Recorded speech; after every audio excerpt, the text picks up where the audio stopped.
Maybe.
And welcome everyone to another exciting adventure on Riding Through the Unknown.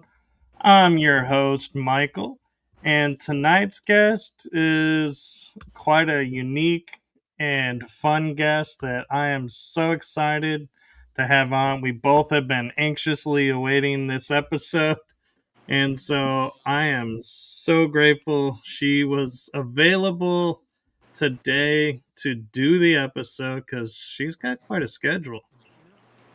And so, with that, I am going to hand it over to my guest to introduce herself to you all. I give you the one, the only paranormal, esoteric, disclosure extraordinaire, Shallen Brandi Gross. Hi, I'm so happy to be here, Michael. Thank you very much for having me. I've been super excited as well, and I'm really, really looking forward to everything. So here I am. Yeah, so why don't you give everyone an idea of what it is that you do? A lot. Right now, okay. I started out. First of all, I want to give a shout out to my friends Marty, Mario, Marcos, Arwen, and Dave, Amber, and Brandon, and my friends at Bowers Burner Tap. I promised them that I would do that. There's a guy in A&E also. There's a lot. I started out life in 1980. So I'm 46 years old now. I do a little bit of work with Gaia, the internet streaming service. I do some work with, I do some remote viewing with Mendota Police Department. I have tried to help with, there's a kidnap victim here. Her name's Veronica Blumhorst. This is her picture.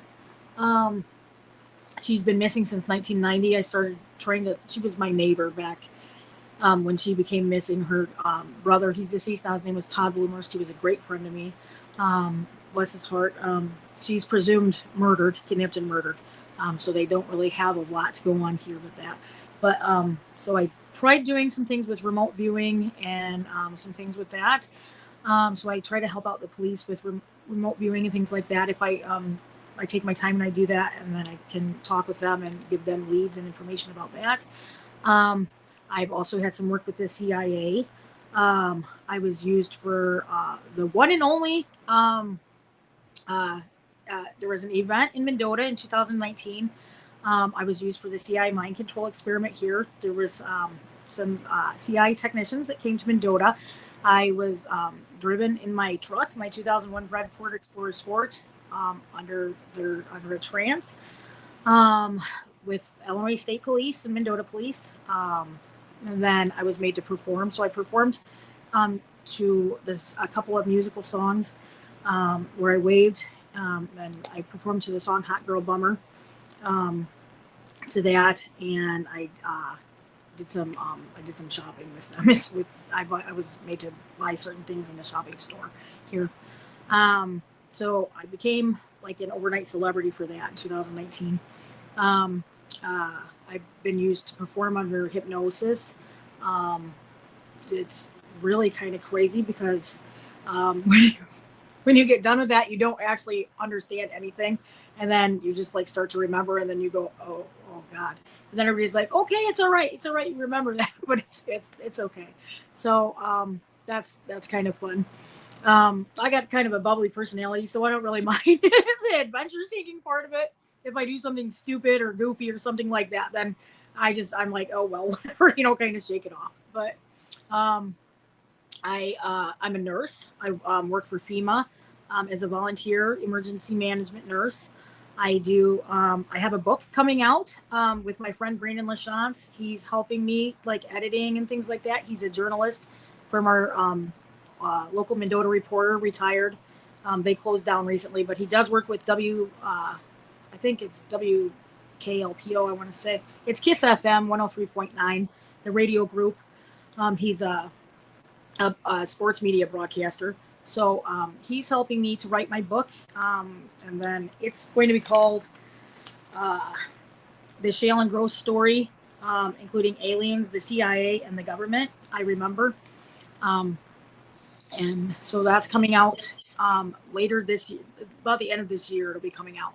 And then I bartend. I do some professional modeling, acting, and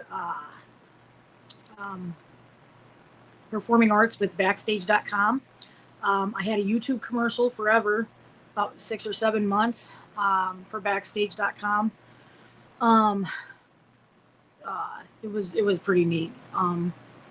It was just still imagery, but it was my first backstage.com commercial. So I have 6.1 thousand followers on Facebook now, and I just started doing influencing with Amazon.com for them too.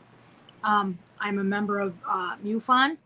I'm trying my hand at certified field investigation. I haven't gotten certified yet, but so Sam, our Illinois chapter leader, and I are real good friends. I was good friends with David Wilcock, who recently passed away. Loved him. So he was a good friend.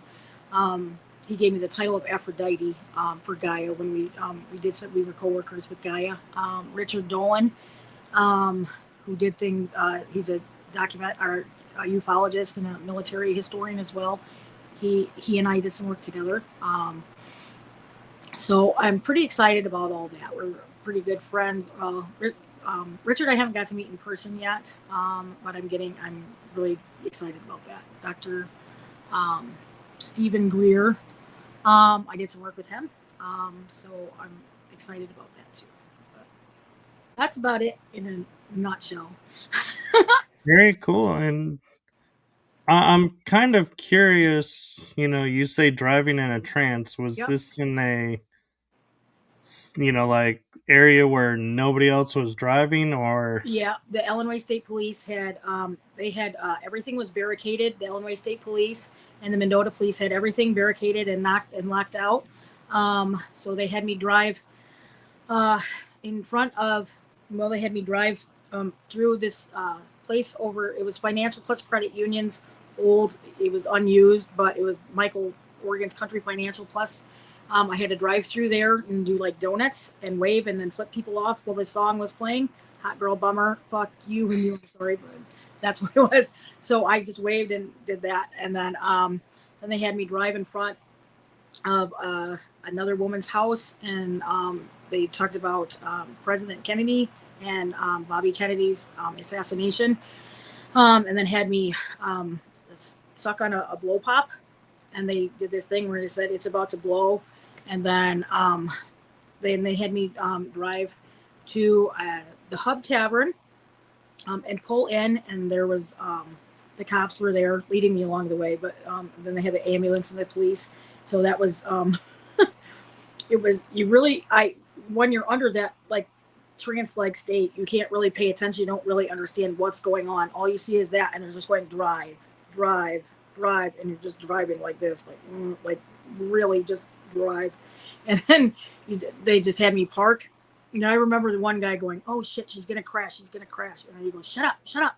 and then he goes, brake, and I stepped on the brake, and then I pulled in, and then then I had to back out, and then I had to turn around, and then they were like, turn the wheel.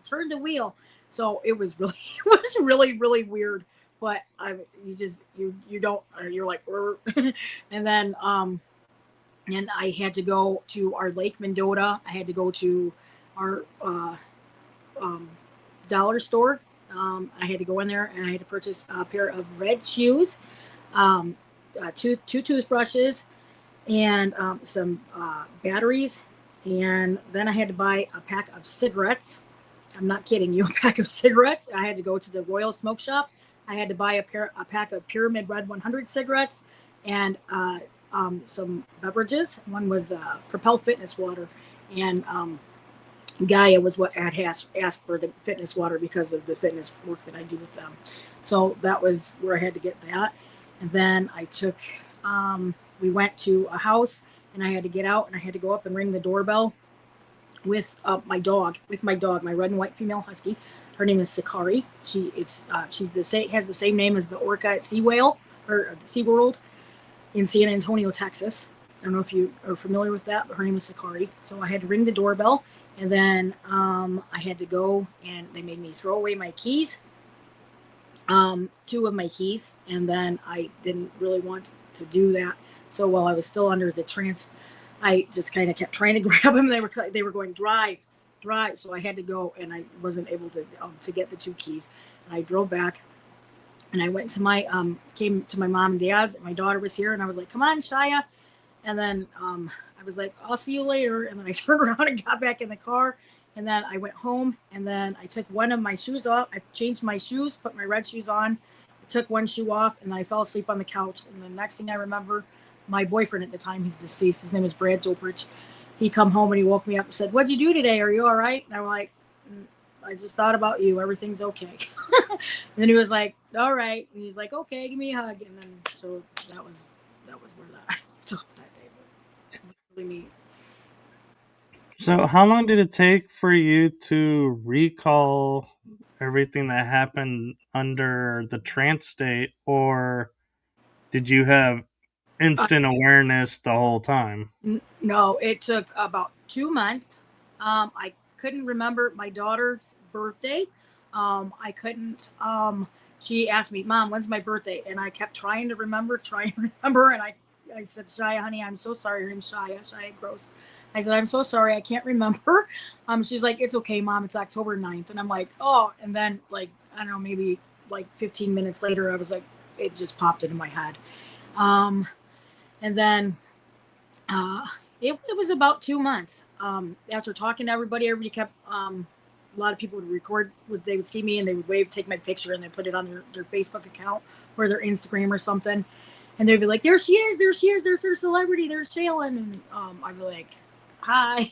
But so they would take my picture, and they would post it online. And then, so it was about 2 months. Yeah. So do you feel like, with that experience, do you feel like this is the first and only time that this has happened, or are you starting to feel like, maybe this isn't the first time that something has put me in a trance state and I went and did something? Oh, you know what? My daughter was actually able to put me under hypnosis after that. We were walking, and she was doing stuff, and then I just was like, oh. And then there was another time that I was another place. I kid you not, there was a bunch of people, and they had a bunch of like flashing lights, and a crowd of like they were smoking and vaping. And I was just like, oh, I fell right to sleep. They're like, Shallen, wake up. And I'm like, but yeah. So continuously, if there's like a group of people or something like that, I do feel that I actually still go, like, if there's a bunch of like crowds of vaping cigarette smoke or puffs of smoke or like blinking, flashing lights, I just go right under like that. But yeah, sometimes counting too, but.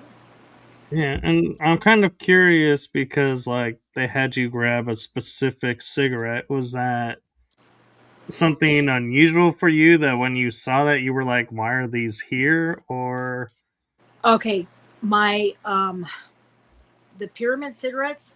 Um, there is a little bit about the President Kennedy assassination with pyramid schemes. There were rumors with that, so that's why I my boyfriend at the time, he smoked those types of cigarettes, but pyramid red 100s is what he smoked. And my mom, the other brand was the Pall Mall blue 100s, and it had a lion on them. So that was meant to mimic the lion with like thinking back with hidden symbols and like the cabal and things like that is what I was. right? That's really interesting, and I'm like as you were listing all the objects, I'm like these are like completely random, but yet have a story Mm-hmm. behind them, either to you or to the CIA. And so, like the red shoes, I'm Cor- curious. corporate America. It's the woman with one red shoe is what it is. So it was the book about the. I believe her name is, it's either Peggy or Susan. I had it written down. It's about corporate America. Is what that is. So the shopping was meant to replicate uh, buying things for corporate America. Um, there was a point in my life where I was watching things like conspiracy theory things like all the time like that, and I just I had started watching all these things like and then trying to like learn and figure out different things, and I was going into um, different areas of my life, and I ended up learning about that book and about that, and then right after that is when they did the mind control experiment. So those were things that were they were playing already in parts of my life. Another thing they did was flashing cards, um, dead man's hand. Um, Ace, they used the sleight of hand magic cards. They with numbers and things like that. The aces and eights, ace and eight cards, and repetitive verbiage. Aces and eights, dead man's hand, dead man's hand. I can remember that quite a bit. So, in all honesty, with this shopping spree, I'm kind of curious because the CIA, Mm-hmm. arranged this. Did they fund it? Or, Yes, it was. Yes, yes, for oh, sure. okay. Yeah, I was like, yeah, I was gonna say, or did they confiscate everything after you were done? Because it yeah. was like, Yeah, I'm able to legally use them for the rest of my life as a performance arts job, and for my celebrity status, and for that for the mind control experiment. And I do actually get a compensation check for $10,000, but there's a couple more things that I have to go through with like technical terms like that. But I will get a $10,000 check. that's not bad, actually. Yeah. At least you were consenting to it. Yeah. So, you mentioned, your book, and I know it's a work in progress, but do you want to tell us a little bit about it? What's in it? Or is that something you're like, you gotta wait to read? No, it's a tell all story about just a little bit about the mind control experiment with the CIA. I had an alien encounter as a small child at age 6. I did. I was upstairs in my bedroom and I was sound asleep and I lost my first tooth. I was laying in bed and I heard something. I heard a female voice asked me to wake up. It said, Shallen, Shallen. And she kind of sung my name. It was the most beautiful thing in the world. And I just went, what? And she was like, give me your tooth. And I was like, well, come in. And she was like, no. So she's like, give me your tooth. And then a hand appeared around my door. There were about 3 fingers with little suction cups at the ends, like a thin gray-green arm, really, really, really stretchy and wavy, and just went right over.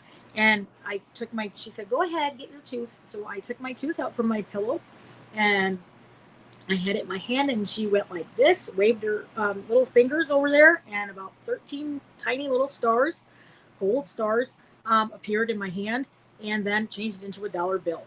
And I was like, oh my God. And then my tooth was gone. It was completely gone. And she was like, I'll be back to play with you again. And I was like, you don't want to play? And I was like, okay. And so then she left, and it was gone. So I ran downstairs, and I said to my mom, she was talking on the phone, and our door was right there. As soon as you get down the end of the steps, our door was right there to come in the house. You go around the corner, my mom's right there on the phone in the kitchen. And then around the other way, there's another door. So I said, Mommy, look, I got a dollar bill. The tooth fairy was here. And she said, no. And she was like, hang on. And she was like, what? And I said, the tooth fairy is here. Look, I got a dollar bill. So she says, that's not possible. That's not possible, Shallen. I've been here the whole time, honey, and nobody's come in. And I was like, well, I got the dollar bill right here. And it's right here, Mommy, look. And she was like, she started crying. She did. She started bawling. She's like, oh my God. So she started running around the house. She's like, hey, hang on. She's like, so she's running around the house looking for somebody that's possibly intruding in the house. And there's nobody there. And I'm like, Mommy, it's okay here. And she's running up the stairs. She's looking all over. She's like, I guess the tooth is gone. And she just hugged me, and she's like, I guess we'll be all right. But she's like, I was like, well, so that was my first alien encounter. But after that, nobody ever came back. I waited and waited and waited all these years. But I had just, as a small child, you think that's the tooth fairy, but it wasn't the tooth fairy. It was, obviously it was some type of paranormal alien encounter that you just can't describe. And they took my tooth. So that was my alien encounter. I thought that was pretty neat. So that's going to be in there. And then I had some psychic experiences. My grandpa and I were pretty close. He died in 1985. So from my grandma's telling, he had been in the Army, and he didn't really like to say I love you or anything like that. He was only like 55 when he died, I think. He didn't like to say I love you to anybody. He was always very caring, but just didn't like to say it because of maybe like a trauma situation or something. And he told me I love you just a couple weeks before he passed away. I told my grandma, and she got real mad at me. She said, he would never say that to you. And I said, well, he did. He told me I love you. And she was like, okay, because he didn't like to say that. He didn't like to say that phrase to people, they said. But so then when he died, I had a dream. He came to me in a dream, and he told me, Shallen, I'm okay. I'm not going to be coming over anymore, but I'm going to call you. I'm going to call you every day, and I'm going to call you on your phone. We're going to talk, and then everything will be okay. Grandpa's fine. He's in a big blue box. So I said, okay. So then Mom and Dad ended up, they had his funeral services. My dad come to pick me up from the babysitter. They brought me in there, and Grandpa had already been buried. They took me in the church where they had the luncheon at. And they took me upstairs to play with the other kids. And I must have fallen asleep. When I fell asleep, I dreamt that my grandpa came in there, fully in there, and he said, Shallen, come on, let's go down here. I'm going to show you what's going on. So I said, okay. So we walked downstairs, and then we went into the luncheon area, and everybody was in there. I could see everybody. I could see my mom, my dad. I was wide awake, but I was dreaming. So he walked. There was a casket, and it was open, and there was a soldier standing guard with a flag and a gun. And he walked me right up. He said, see, here's Grandpa. He's okay. So he showed me his face in there. He said, I'm sleeping. It's okay. You don't have to worry about it. And I said, okay. So, and then I remember my dad carrying me over his shoulder and coming into the luncheon to eat. There was nothing in there. I said, I saw Grandpa. He's okay. He's in a big blue box. He's sleeping. So he's like, his coffin, in fact, was exactly a baby blue coffin. And so they kept that information secret from me because I was only 5, and it was very devastating to my mom. So they didn't want, they were like, how did you know that? So they became a little like, how did you know that? And I was like, Grandpa told me, he came to me, he told me. And they were like, there's no way you could have known that. And I was like, yeah. And then, so we did that. And then the next day, At 2 o'clock, Grandpa had told me he was going to call me at 2 o'clock. So he called me in the hallway. There was a little toy area for me upstairs next to my room. I don't know if this has anything to do with it, but across the street from our house, there's a school where I had attended. And before it was a school, it was a cemetery. And they had pulled all of the bodies out and moved them. So I don't know if this is like paranormal activity because of the closeness of where that school is and the old stuff. But there was also like they would take cars after they had gotten an accident, like people passed away and stuff like that. It was next to our house as well. So I don't know if all this paranormal activity and the alien encounter stuff come from that or whatnot, but I just wanted to put that in there. So anyways, the phone rings. I had this little plastic toy phone. So just like the poltergeist actually is what happened. The phone rings. It goes ring, ring, ring. It's a little rotary phone. And I'm like, hello? And it's my grandpa. And he's like, hey, honey, how are you? And I'm like, I'm fine, Grandpa. How are you? And he's like, I told you I'd call you. It's 2 o'clock. This is the time I'm going to call you every day. And he's like, how's your mom? I'm like, she's fine. She's okay. She's downstairs. And he's like, okay, well, I just want to say I love you and we'll talk again later. I'm like, okay. So this happened, I don't know, every day for probably a month, maybe two to 3 weeks, but I want to say a month really. So I told my mom and my brother and my sister, and then I would just like go in there and like sit there, and then they would see Chris and Lori, my sister and brother, would just go in there and be like, shut up, who are you talking to? I'd be like, I'm talking to Grandpa. And they're like, no, you're not. And I was talking to my grandpa. He was gone, he was passed away, but they were like, they would go run downstairs and they'd be crying, Mom, Shallen's doing it again, she's talking to Grandpa again. And then my mom and dad would like grill me questions. They would like ask me things to ask, and everything they asked me I would come back with the answer, like, what color are my mom's earrings today? And he'd be like, oh, they're diamonds. Or, and I wouldn't know what that stuff was at age 5, but that's what they were, and it was always accurate. So that was my first dealing with psychic experiences. And then as I got older, I started getting visions, and then I would have where I would see things, and then I would first what happened is I would get like sick to my stomach. I would see something like a flash, a vision, a premonition. Really, it'd be like I saw my friend get in a car accident going around a curve, and then I just throw up. I get sick to my stomach and I just barf real fast, and that's about it. And then it goes away until the next vision. So then somebody will call me and they'll say, okay, I got in an accident and I just felt like calling you because I hadn't talked to you in a while, or I wanted to talk to you anyways. And I was like, I dreamt of it, and that's what happened. Sometimes, like my friend Eddie got in an accident, and I had called him and I told him, you have to be careful. I had a dream, or I had a premonition that you were going to get in an accident. And he had been familiar with me having premonitions already. He was like, okay. And 2 or 3 weeks later, he called me and said, hey, I'm at Happy's Garage in Spring Valley.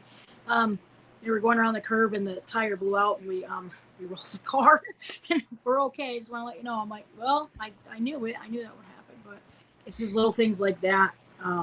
So them are that's I'm talking about that in there. And then I'm talking about just like I ran for mayor here too. I didn't win that, but just little things like that and tidbits like that. And then my memoirs of all that stuff. So just the interesting stuff about the CIA with the mind control, and then the hypnosis, and then the psychic stuff, like with my grandpa and the alien stuff. So, how does David Wilcock get into the story, and what role does he play in your adventures? David Wilcock was a coworker of mine. We worked remotely. We were able to talk a lot online and things like that. He was such a good person. He had nicknamed me Aphrodite, which is the goddess of love, beauty, and fertility. So we talked mostly online. I do miss him terribly. So I met him in 2019. Prior to meeting him, I had watched him on Gaia MTV and Gaia for disclosure, because I was just this big alien nut. Everything I always wanted to do was learn about aliens and paranormal stuff. So I started watching Gaia, and then I just became like in love with everything that he talked about, like physics, Um, uh, just like everything. Wisdom teachings is what his big thing was for me at that time. So then I started ordering his books, stuff like that. Then I applied. I did the stuff with Gaia, and then so that's how I became to know David Wilcock. So he played the role of my friend, my good friend. In so that's what happened when he passed away. He had been dealing with some cyberbullying and things like that. There was just a terrible, unfortunate group of events that had happened at that time. So I did. I was one of the people that was able to call and talk to the Boulder County, to the Nederland police, and talk about that. And I had talked with Corey Good a little bit about it. So yeah, I don't know. I haven't understood myself why he would commit suicide of all things, because he wasn't into that. I do know that he was losing some money. His future was seeming kind of down. He had some cousins that were on the way over. He ended up, their plane crashed. They were probably going to help him out with some funds. He was not able to stay where he was at healthily with the cyberbullying and things. His diet was changing. He was vegan, like I'm a vegan too. He was a vegan for a long time. He was having some people that were threatening him and bullying him. Mostly there were some people that were talking to him about different types of food purchases, his work, things like that. It was really sad, and he was just like, no, you're not going to get me down. You're not going to do it. And things are going to turn around. And then boom, some family members passed away. And then it's just like, I can't stay here anymore. And then he turns a gun on himself. And a bunch of hogwash, but he ended up passing away like that. Yeah, and the synchronicity of life on how it unfolds was his incident was 2 days before my mom passed. Oh my gosh, really? Yeah. And 2 days after my mom passed, a friend called me and said someone in their family passed away. And so it was like 3 deaths 2 days apart. Yeah. I was like, that's some weird synchronicity. And we had met David Wilcock when he came to Texas, and I found out his birthday was in March. My birthday was in March. My friend that was with me's birthday was in March. Oh my gosh! And we all were like close in birthdays, and we were having a great time talking. And so yeah, I mean, when he was on stage or at an event, even if he wasn't on stage, it was like he was Mr. Positivity. I mean, he was like, nothing could phase this guy. And when they said all that at the end, I was like, this doesn't fit with the picture I know that I have. Something's missing from here. I know it. I know it. Just everything you go. No, he would not do that. That is not. So first of all, I had thought. So I had called some people and I said, "Do you guys know all these ufologists and scientists are missing right now? They're coming up missing and they're dying. Do you think maybe that's part of it?" And I was kind of concerned, and I said, "Maybe that's it." But really, I think it was a lot of a little bit more about bullying than they were bullying. He was being a little bit bullied and stuff like that, and he was running out of money, and it's just a terrible thing. But man, I'm gonna miss that guy forever.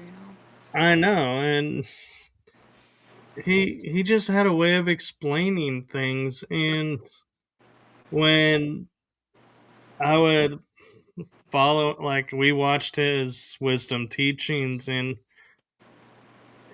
I noticed when he got recently married, things got a little bit different, and then I was like, well, maybe it's just adjustment to both of them. And then when she left, I was like, he's kind of returning to his normal. But I mean, all along his career, I know he's been bullied, but in the cybering. So I don't see that.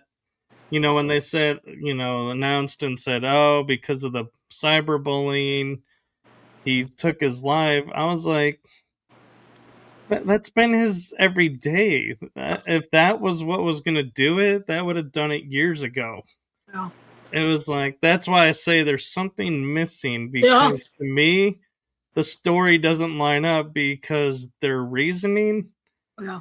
doesn't line up. Because, I mean, you look at his life, his career has been up and down. I mean, he got in trouble with Gaia, he got in trouble with Corey, I got, there was all these little dramas here and there. And so it's like, to say bullying took out David Wilcock, it's like, I don't buy that, because he's lived through it. So it's like, how could it be now what takes him down? And so I'm with you, with all the UFO people disappearing, all the whistleblowers being taken down. Yeah. I'm like, it seems awfully suspicious Yeah. I and know. timing that he is in that window too. Yeah. Yeah. Yeah. And the last time I had called and talked to over there, I talked to the police about that over there. The first time it was okay. The second time they sent me right to the media line. And they were just like, go ahead and leave your message, and then they put it in memorization form, like, basically. So I was like, well, Yeah. stupid. It's stupid because I talked to ABC7, or when he passed away. I called them and asked them if they had known about it, because I had wanted them to hear about it so they could look at it. And then I talked to somebody else I talked to. I can't remember. Another Chicago Tribune. I called Chicago Tribune and talked to them about it a little bit. And then I was just heartbroken. I mean, I was like, oh God, it was horrible. But Yeah. And my friend Jason said, I think it's also because his wife left him and yeah, owed a lot of money. But if you knew David Wilcock, he would often say, oh, I, got involved in this money situation. I got involved in that money situation. So, he wasn't the type of person to go, oh, I owe a lot of money. Well, not going to be able to get out of it. So better do the better thing. It's yeah, like, no, he was the type that would say, this will turn around. It yeah, always does. yeah, yeah, yeah. It doesn't make sense. It doesn't make sense. I feel so bad for I just wish, coulda, woulda, shoulda, wisha. You know what I mean? And now it's And part of me, honestly, I don't know how much into this you go, but because he would talk about MK Ultra, talk about all those programs, if they didn't MK Ultra him and I made him do that. uh there I think actually David was on the same side, because he knew about things in Mendota with me too. He did.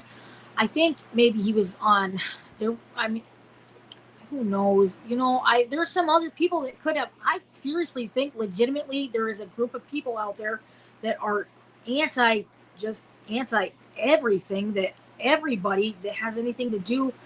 I just with veganism, with ufology, with this, with that, and I think really that they just I don't know. And I want to be able to go out to Colorado so I look and just see for myself, what I can see and feel and hear. I can't understand, but maybe that might have been, but I don't think it was anything to do with CIA intelligence or military intelligence, but it may have been something different. And there's a group of people, somebody had been writing online about this Isaac Sam Capabes. So I don't really know a lot about that, but that is something that I had, like, I found myself, like, people were posting things like on Facebook and stuff. And then I was just like Dr. Michael Sala and I are good friends. So Dr. Michael Sala and I are good friends, and somebody was attacking him, and and he said, well, what about Corey? Corey had already confirmed his death. And I was like, so I go, yeah, I think these people better just leave this alone. We already know what they're doing.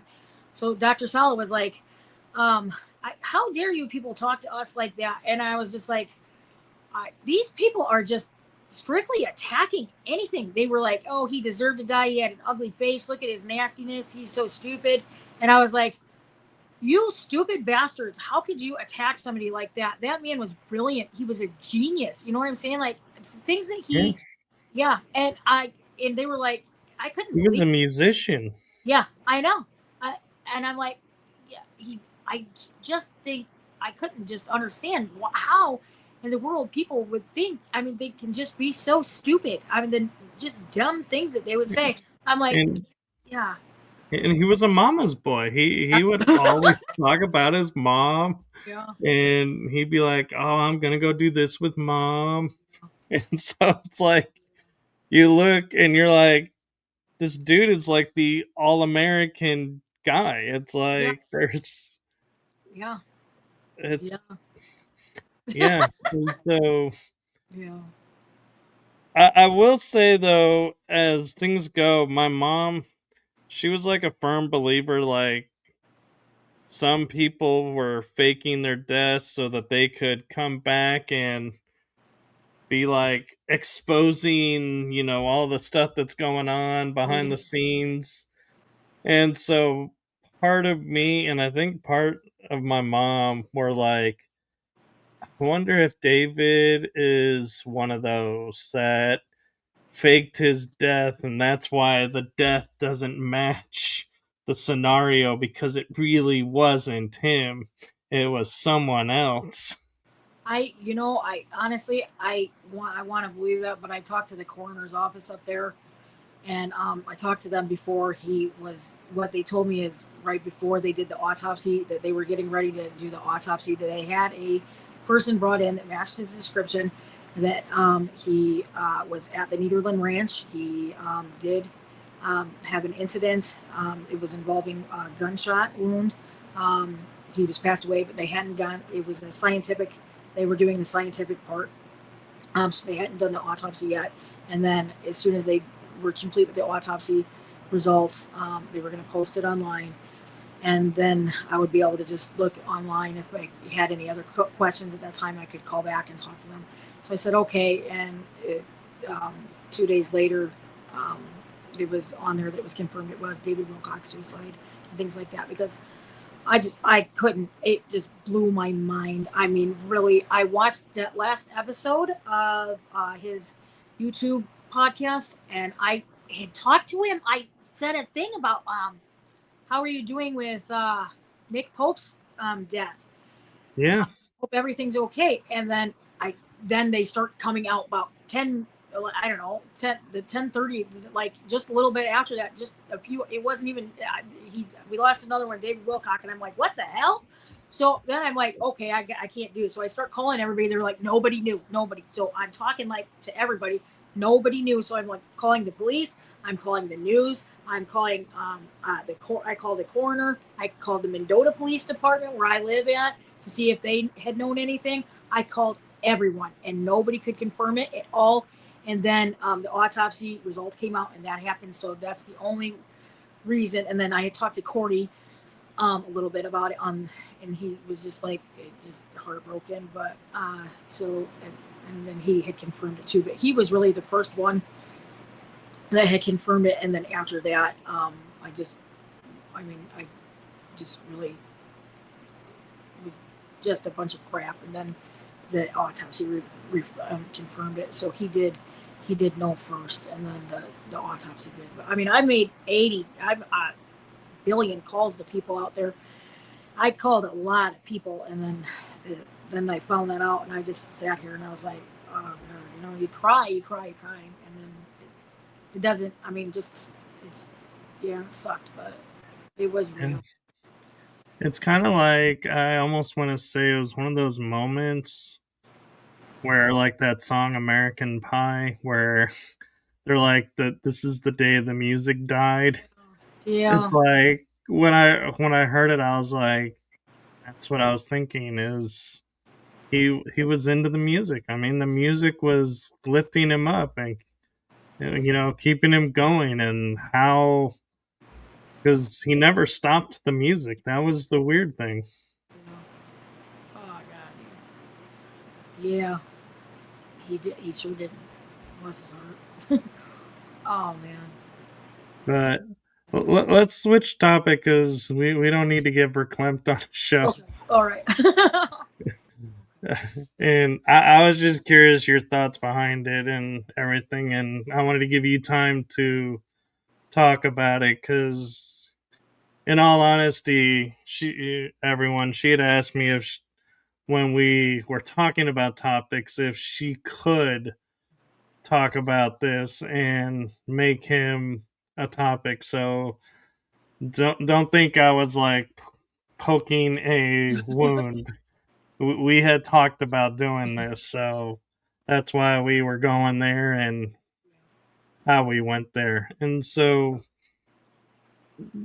switching things up a little bit to a different type of deal is, you're you had the visit with the aliens in 86. Yep. Did you ever experience seeing them or feeling like you had missing time after that? Uh, you know what? I didn't. I thought this woman. I thought I had some strange experiences where I thought that I I thought this was a woman that was wearing a long white flowing gown coming into my bedroom at night. I was dreaming, but she like came like, but I thought that she would come back, and then all I really have is her hand coming in and giving me the dollar bill, the stars that turn into a dollar bill, and taking my tooth. I don't. I don't have. I just feel like this was somebody that cared for me, and that was I was a lonely child. Sometimes my sister was 6 years older than me and was always off with her friends, and my brother was 9.5 years older than me. My mom and dad owned a shell station. My dad worked out of state a lot, and my mom, she was always gone at work a lot. I got to go up to the store and be with her until my brother and sister got home, and then they would take me and babysit. But then I just go up and play, or go outside and play. But so, and we didn't have any other kids on my block that were my age, unless the neighbors' grandkids would come, and they were like 5 or 6 years older, but they would only come like once every month. So I never had anybody to play with. So I don't know if maybe that's why they came, or maybe it has something to do with my name is a little unique, or the paranormal, or the graveyard across the street, or the dead bodies, like the cards and stuff, like from accidents and things.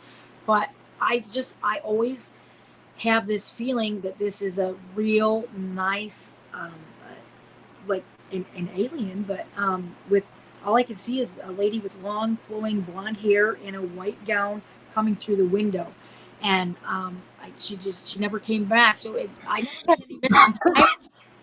I never had any missing time. I have this longing to meet her, to have her come back. It's like a spiritual connection, maybe.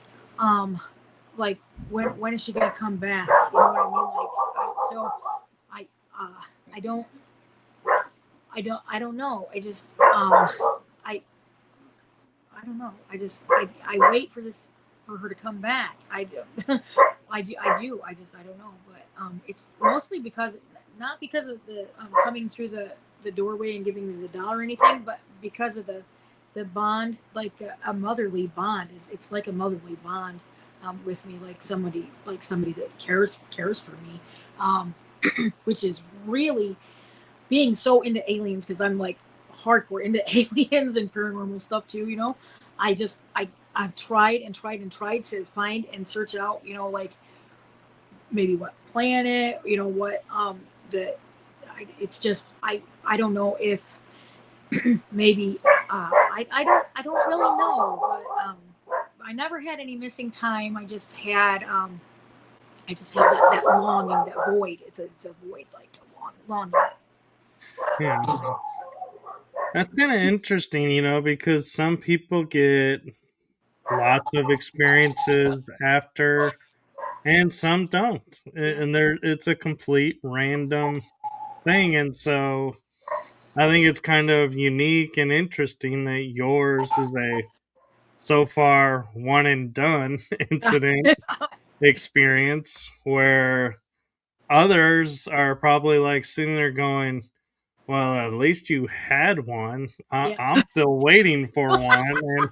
And that's the world we live in. Some people have many, some are still waiting for an experience, and some get one experience and that proves everything that they need, and they don't have another one. And it's interesting to try and figure out why, and there's no rhyme or reason. It's not like we can say, oh, because you went and decided this, Yeah. that cut off all access to them. It's Yeah. like there is no anything. But I want to give a little bit more time to the Veronica Blumhorst. Yeah. I think, did I pronounce that right? Yeah, you did. Okay, cool. Sometimes I do, sometimes I don't. So, but I'm just kind of curious. Did you naturally fall into looking for kidnapped victims, or was it something you felt called into? Yeah. And what do you think in your life kind of led up to being able to do that? I because of my background with the premonitions, and like even with my grandpa, I used to read tarot cards. I used to read those a lot, and then I just kind of stopped. I got to a point where I could like look at people and just go, well, I already know everything that's going on about you. I don't need to hear anything. Just go away and let me be for a little bit. And then then I mean that was up to age 25. So I haven't read those in a long time, but I got like I just the visions, they come. I mostly have dreams about people, if they're going to visit or if they're going to pass away, if they get sick. Every time somebody dies, it never fails. It's almost every single time I'll have a dream about them, and within 3 days they die. They just always do. This has been happening my whole life, ever since my grandpa. And then I had, if they visit, like if my aunt and uncle from Kentucky are going to come, I'll dream about them, and then within the next 2 or 3 days, we'll get the phone call, hey, we're on our way. I'm like, okay. So my grandma, she had a lot of psychic experiences like that. She'd always said to. So I kind of just chalked it up to maybe it might run in the family a little bit, but the other things I just like with my grandpa and stuff, I think maybe I don't know if my grandpa maybe maybe the aliens had been watching over me already and they gave me this as a gift, or maybe it got stronger, the ESP, because I started having visions after episodes with them, unless I count what happened with my grandpa in the dream state. No, they could all stack up. Yeah. So I felt, I felt like I needed to do something to awaken different visions, different areas, different chakras, different feelings, thoughts, emotions, to be able to try to help find Veronica. There's an interesting story about this. When I was, I don't know, when I was little, 8 or 9, actually it was when I was 9 years old. When I was 9 years old, I was outside playing in my front yard. I lived on Jefferson Street, and she lived on Monroe Street. She was right behind me. And my brother and her, or not my brother, but my sister and her brother, Todd, Lori, is my sister. She's passed away, and her brother, Todd, has passed away. They dated. So they were in 8th grade, and they dated a little bit. Veronica was 21. She didn't really do a lot. She worked mostly. She worked at our local Save a Lot. It was Save, or not Save a Lot, Super Value. She dated a guy. His name was Jeff Baburka. He worked at the Mendota Reporter. He was their lead reporter at the time. He ended up, well, hang on. So, anyways, she went missing in 1990. She had, supposedly, it had been reported that she had been to work. She had mono. She hadn't been feeling well. She had mono, and she went to work, and she checked out a movie. She was going to come home right after she got off work. She came home. The garage door was wide open. Her car was in there. The car door was wide open. Her purse was in there. Her red smock from work was there. And there was no Veronica. And she was supposed to take her brother Todd to school the next morning, and nobody could find her. He was looking all over. Come outside, seen the car. The car was still running. They couldn't understand why. The garage door, they looked all over, and then everybody started looking all over.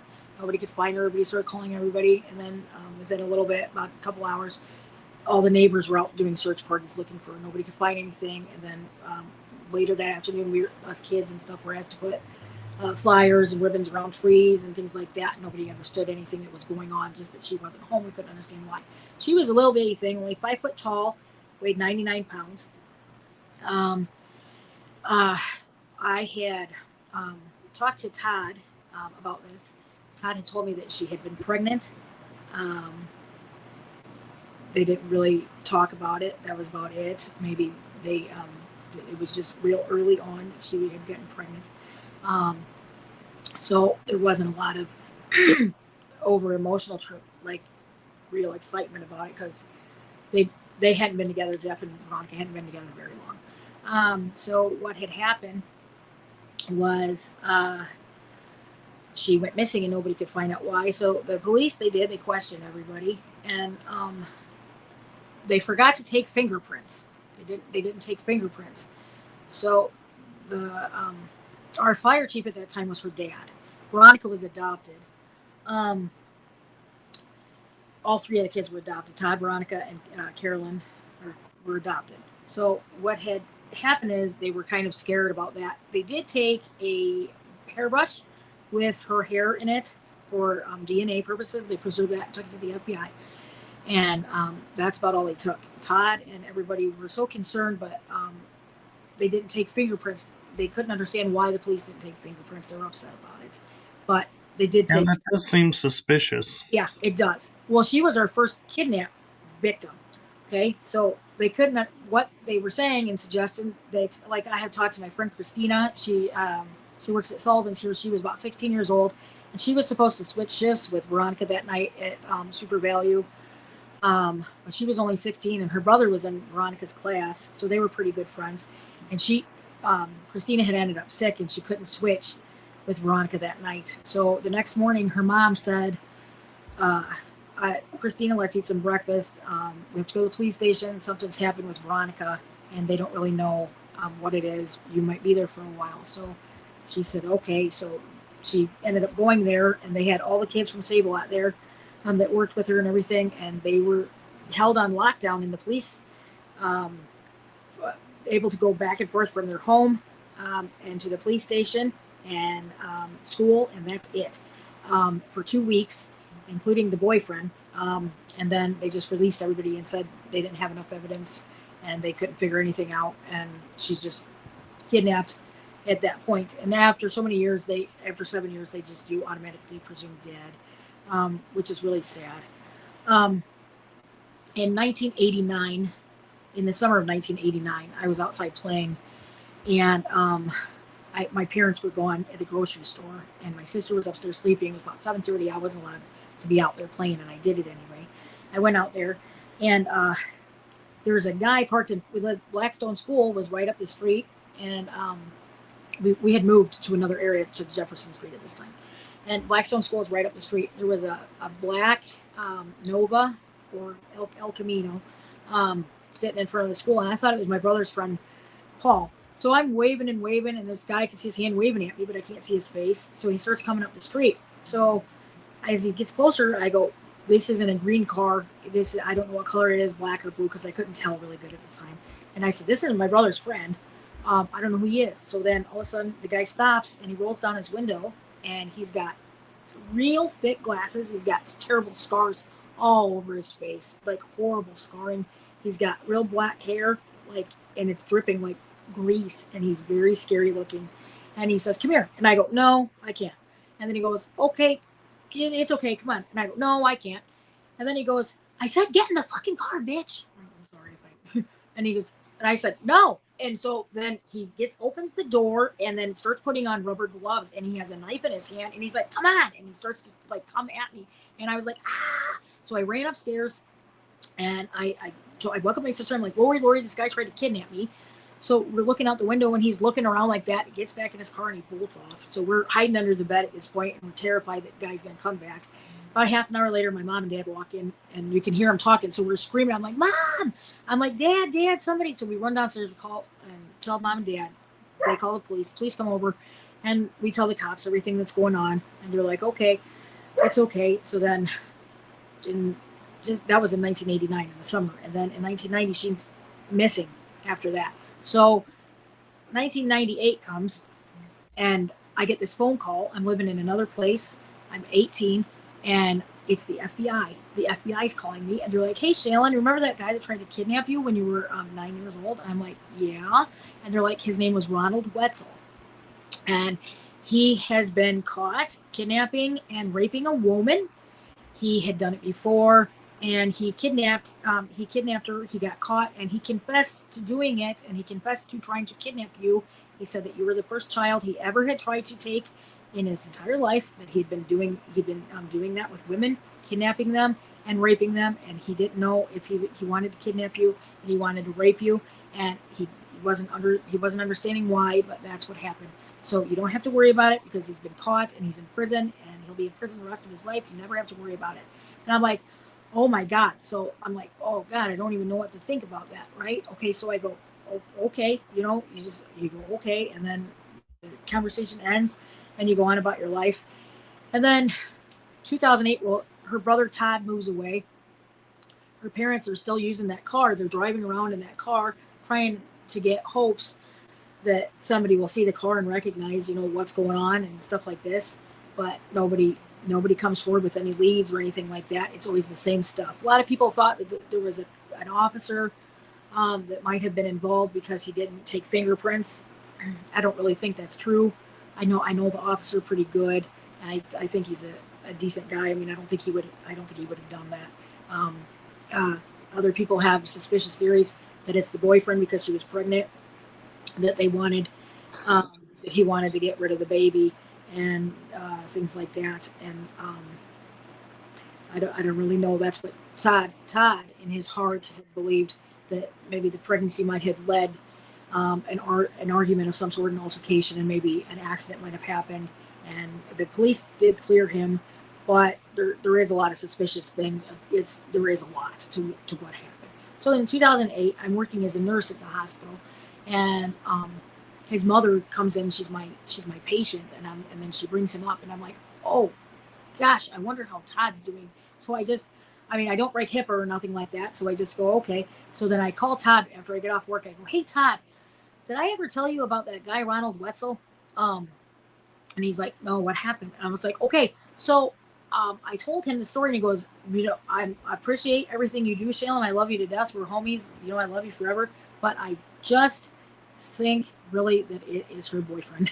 I just think really it's her boyfriend, because in the police report, which she did share, he said that if he was going to hit her, if he was going to hurt her, he may have forgotten if he was angry. He did see her earlier that day, but he had been in an accident years ago. He laid down his, he had some head trauma, and the only thing that he could remember is that he didn't think he would get mad, but if he would have gotten mad, he would have maybe pushed her or something. She could have hit her head. He would have dumped her body. He would have strangled her with a red smock from work, and he would have dumped her body, and then he would have dumped the red smock out. And the red smock was there, so he couldn't have done it. He couldn't have gotten mad. And that was his excuse, and that is what happened.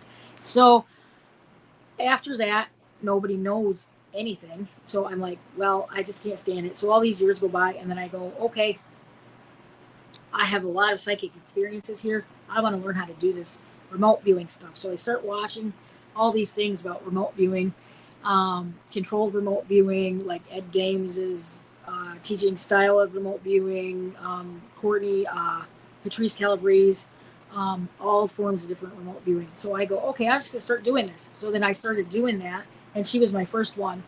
Her and a couple other people, my ex fiance. She was the first one. So I had gotten some images of some flat, grassy areas that she may have had been.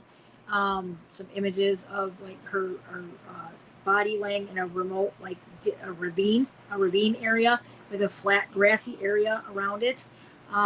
There's a place over 20, a little, I don't know, I want to say maybe 25 minutes, 15 to 25 minutes from here. It's called Knox Grove. It's a little forest preserve. So that's where everybody always likes to go. Her and her boyfriend Jeff had used to go out there because he lived in Sublette at the time.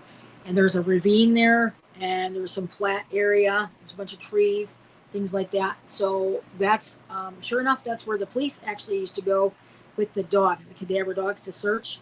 So I had called the police not too long ago and talked to Deputy Chief Tyler Kent and about that. I told him, I said, curious enough, I don't know if you know, but there was a man named Ronald Wetzel that was involved with me just not even a year before she had passed away, that had been caught kidnapping and raping a woman. And she was 21, and her height and frame and her size, she would have looked like maybe a 16-year-old to most people that didn't know her, because I'm only 5 foot tall myself. So, and I have been like out riding my bike, sometimes coming home from work and things like that. And officers had seen me, like, and they'd be like, "Hey," and I turn around and they go, "Oh, Shallen, I'm sorry, I didn't know it was you. I thought you were a little, you're so short." So, I mean, she was pretty small. So I don't know if it was somebody that was looking for a child, maybe, or if it was somebody like that was looking for a woman, if it was somebody that she knew. But what I had got from my remote viewing experiences was her body had been laying dead in over, like, with some grassy areas and a ravine there. So I had talked to the police about that. I told them about Ronald Wetzel. I told them about the remote viewing and things like that. So so that's where I work with them with that and things like that. And so every time I see them, they always go, "This is our friend with Veronica Blumhorst." She's always, "This all started with our friend Shallen and Veronica Blumhorst," and they always give me, like, yeah, credit for that. So I do have a question. yeah. Has anyone thought of the option, because when you said, like, she might have been pregnant and Mm-hmm. the boyfriend maybe, wasn't happy about it, could it be that he wasn't happy because it wasn't his? And is there another party? I don't know. There was another woman that was seen often with him on the back of his motorcycle while he was seeing her several times, but they said that they were just kind of friends, but they didn't. So I don't know if it was that, but it does seem awful suspicious that he's seen with her often, and nobody ever made anything of it, but I kind of think that his heart was with another lady there. And I really think that he didn't want that baby. But she could have been, she could have been, but according to Todd, she was just head over heels in love with Jeff Viverka at that time. Yeah, but I mean, we're also, assuming, that it was a consensual deal and maybe not, and that's why he couldn't handle it. I'm just playing angles that most people may not think about, because Mm-hmm. being so close to this story, it's like, let's focus on what keeps making sense, and let's not open the floodgates, Yeah. because Well, then we end up going down several rabbit holes and the investigation may go forever, because oh, yeah. every turn's going to open another door, because that's how they work. Yeah. Yeah. She's been gone for so long now. Um, I don't know. And they just did another cadaver dog search here. I want to say in March, and so I was talking to. See, I had taken 2 years of forensics before I became a nurse.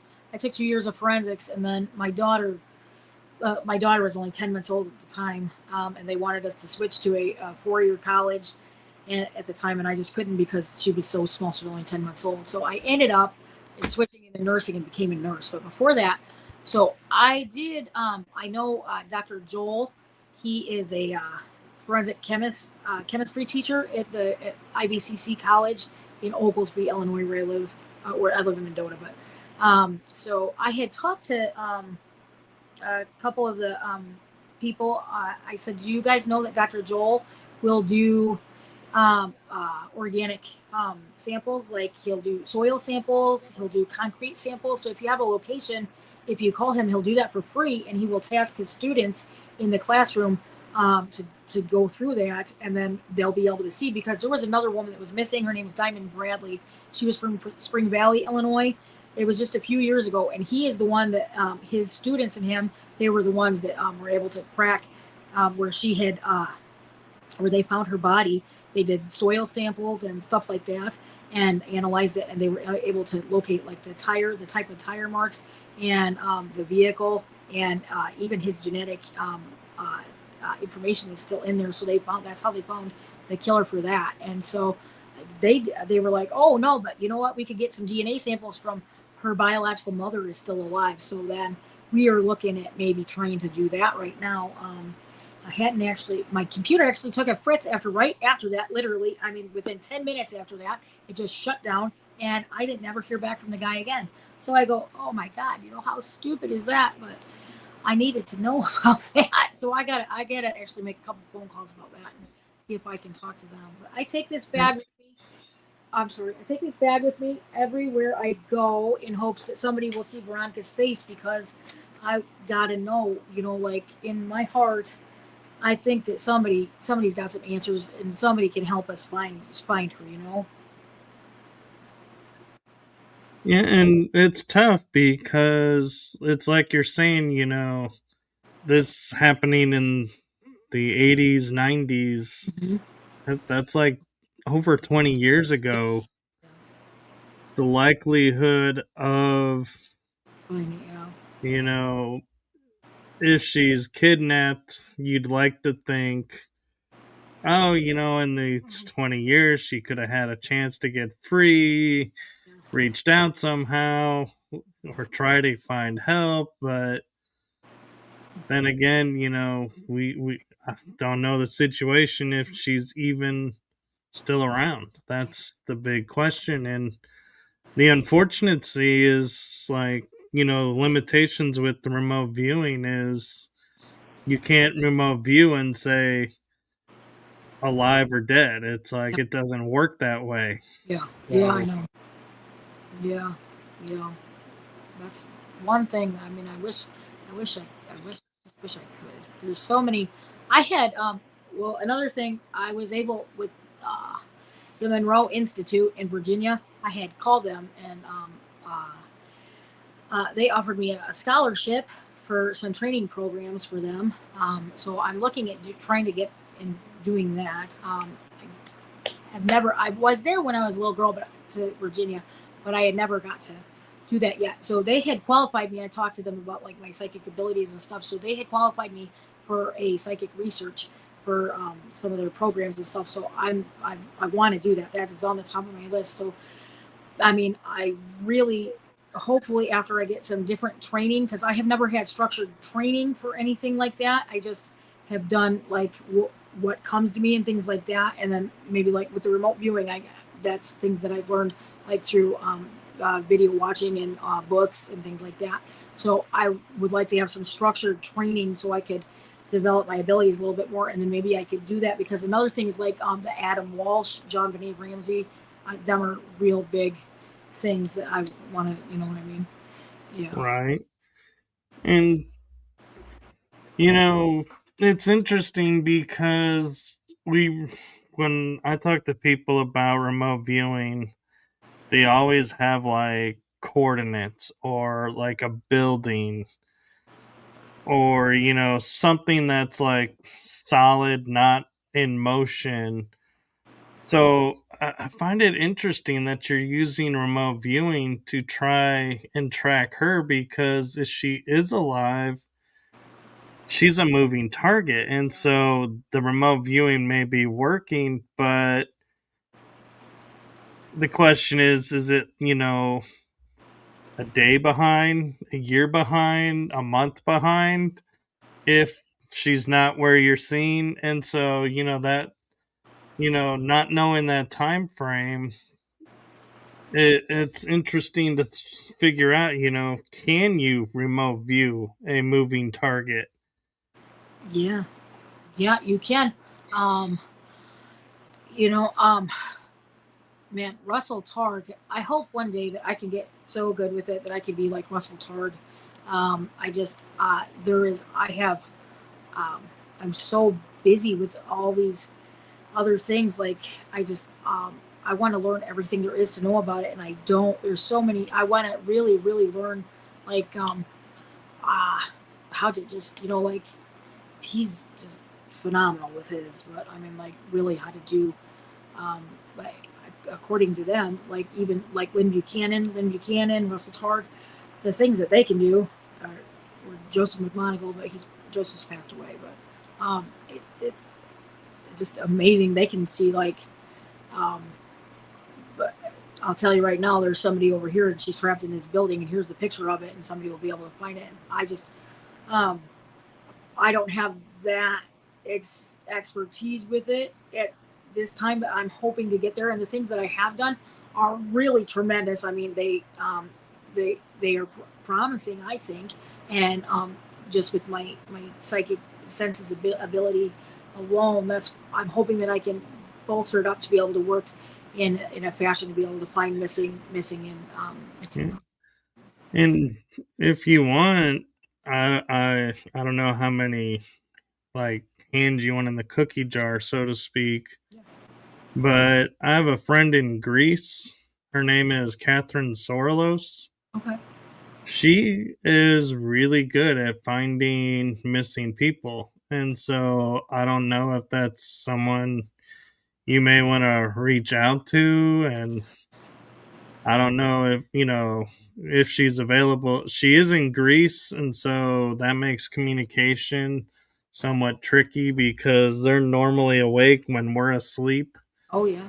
And so, but she might be able to help teach you, because I don't know that she does remote viewing, but she is a medium. Okay. And so it'd be similar for you. So she might be a good person to learn from. I'm not sure if she's training or on projects right now. I haven't talked to her in a few months, but last I talked to her, she was doing all right. So it, I'm not sure if she's home in the summer or on a paranormal investigation. She is a paranormal investigator too. Okay. Could you send me But some information? yeah, Yeah, great. That I love you, man. Thank you. yeah, Yeah, and I do have a friend that teaches remote viewing. yeah, I don't know if you want his yeah, information and yeah, how his class works. yeah. But yeah, I can send you both of them. Okay. Yeah. His name is Tony Rodriguez, Okay. and he's really into like teaching remote viewing of doing, following the rules of how he was taught. And so I don't know how the videos you've watched are, and so it may be a little different flavor or along the same lines. So I just want to give you a heads up that, if you do join it, he has a structure that he does with his group, and there's a group of people in it with him. And so you may get the benefit of multiple eyes on this versus 1 or 2. Okay, yeah, that'd be good. That'd be excellent. Thank you very, very much. Yeah. Yeah, that's good. Nice. And so, with that being said, do you think, you'll ever sign up to do another mind control experiment? I'd love to. Actually, I would love to. It's quite an ideal, or it's quite a different flavor of life. It is, yeah. It was real spooky at first, real spooky, real weird, real strange, but it's neat. It's pretty neat. Yeah, Yeah. I thought it was neat. Anyways, everybody else did too. So that was what was. The police. The police always kid me and ask me, "What's the name or what's the time and date you're in Shallen right now? Tell me right now what day." So I'll be like, "Today is August 5th, 2026, and the time, and I'll give them the time." They're like, "Okay, okay." But there is one more thing I wanted to say real fast. I have a couple different experiences. This being in with the alien that visited when I was little. I had a couple different DNA tests done. I had it. So something had happened to me, and I had to get some DNA swabs done at age 18, and it come back, and they said that they thought I had been an African American, and I said, "No, I'm not an African American. I'm Caucasian. That's what my parents had told me I was my whole life. I'm Caucasian." So they were like, "Well, our DNA sample says that you're an African American." I'm like, "No, it really doesn't. They're like, I said, "Well, I can ask my dad." They're like, "Well, okay, you say you're Caucasian. It's okay." I go, "Okay." A few years later, I ended up going to college and then doing the forensics thing and a bunch of other stuff. And I met, I'll get out of that part real fast. I met some friends in the government that I have. Garrett Tobias, he's a good friend of mine. I did a commercial with Senator Patrick Welch, who's deceased now. He's at the college. It was on ESPN and on TV. And then I did some work with Governor Robert Bettner. So I got a couple of good friends in the government that I can always talk to if I need them. Then I ended up a couple years later. I had my daughter's paternity testing done, and my results came back Caribbean. So it said that I was entirely 100% Caribbean, and my daughter was mixed Caribbean and white, completely different. And I said, I told the lawyer, I said, I'm not kidding. I think there's something wrong with this. I'm white. And she said, "Well, we tested you. We did it twice. All that matters is the number. You don't have to worry about it." I said, "No, I think this is wrong." She said, "No, it's right. We tested it twice. There's nothing wrong with it. That's what it is, and that's what it says. And we're testifying in court to it. So this is how it's going to be upheld." So I said, "Okay." So I always thought I was Caucasian, but I wasn't. And then, yeah. So I don't know about that, but. So I don't really know anybody that's Caribbean around me, but my dad, he took a DNA test, and his comeback said he was Neanderthal and Orkney Island and Fenno-Scandinavian. And then my mom refused to take one completely, but I bought his at CBS, and he did that. He's passed away now, but so I couldn't understand how his comeback like that, but his grandma was full-blooded Cherokee. So I said, well, maybe somehow, some way, there's some Caribbean people that they brought over on a ship, and we're mixed in with them. And I mean, his was just a basic $10 DNA kit off of CVS.